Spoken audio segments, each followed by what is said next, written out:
So, whenever I am with people and we talk about what happened in my life, they couldn't believe that I had been a cancer patient.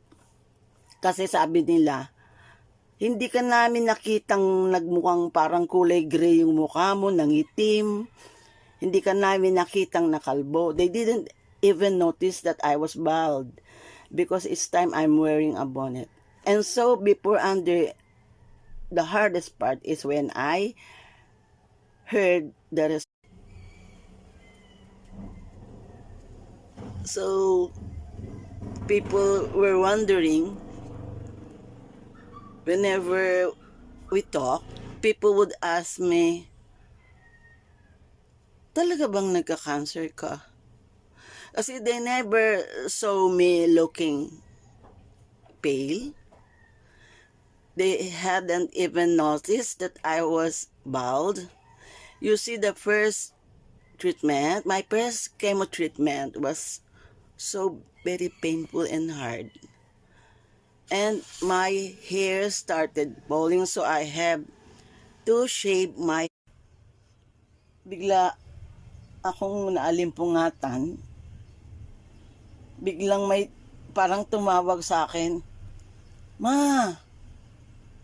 Ma! Naalala ko yung mga anak kong lalaki nung maliliit pa. Maya-maya, Ma! Ma! Ngayon, bihira ko nang marinig yun. Kaya lang sa gabi, parang biglang may tumatawag sa bintana ako, Ma! Silip ako sa bintana. Wala pala yung panganay ko. Yung bunso ko minsan kumakatok. Ma? Ma?